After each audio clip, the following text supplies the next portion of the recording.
Thank you very much for being here.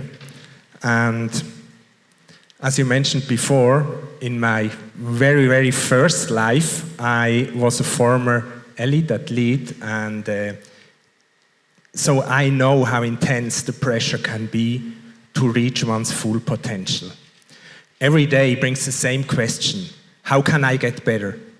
How can I improve physically, mentally, but also strategically? But with experience, today as a lawyer, as a mediator, and as an ethic advisor, different question has become central for me.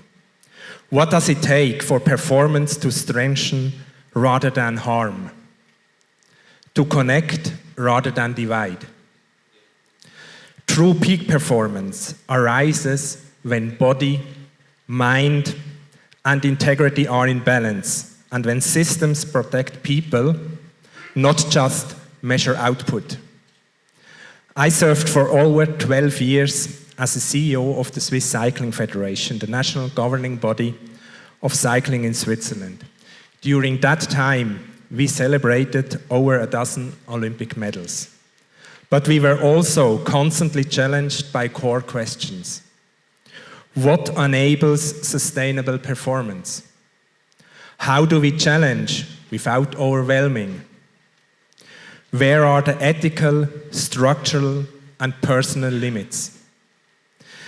These questions remain with me today. Over the past 4 years, I built up and led the Swiss National Reporting Office for Ethic Violations in Sports. We received over 1,300 reports from all sports, levels, and group ages. At the core of many cases were questions of values, respect, fairness, and boundaries. Our task was to assess these situations based on the ethic rules, knowing they are rooted in what society considers just and responsible, not in a theoretical ideal. Particularly troubling were these cases involving young athletes who felt helpless in a system they wanted to succeed in. Their dependency was often reinforced by those in power seeking control. These imbalances block healthy growth. That's where our responsibility begins, to expose such dynamics, to create safe spaces, to build independent reporting channels, ensure transparency, and foster a culture of listening. And this goes beyond sport. As a mediator and advisor to companies, I see the same patterns. Where power imbalances exist, people need safe framework to develop and reach their full potential. In my daily work with sports bodies, churches, and organizations, I see how fragile the balance is between innovation and manipulation, between self-optimization and self-destruction, between scientific progress and ethical grounding.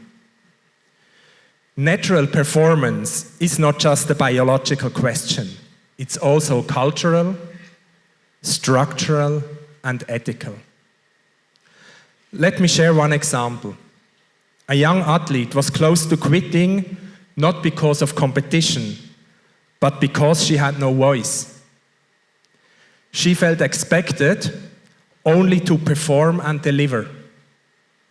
Thanks to brave people, a clear ethic process, and honest dialogue, we could intervene. Today she's back on the podium and stronger as a person. This means performance is not just technical, it's cultural. Especially now, in dialogue with new models like the enhanced games, we must not dismiss this debate. But we must enter it mindfully, with the clear understanding that we carry responsibility for our athletes. Every day, we must ask ourselves, Does the system we are building live up to this responsibility? It's not just about physical health. It's also about mental stability, about autonomy and long-term development, both in and beyond sport. Athletes are, above all, human beings and should be treated as such. Sport claims to promote values.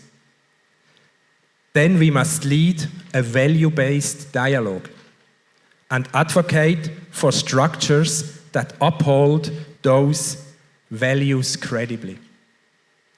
Because today someone may be an athlete, but tomorrow the same person is simply a human being with a life still ahead. From my perspective, the future of sport lies in a responsible both-and approach. Innovation with integrity, progress with care, performance with meaning. Sport can lead the way, strengthening not just its own ecosystem, but also a culture of trust and human development across society and business. Thank you.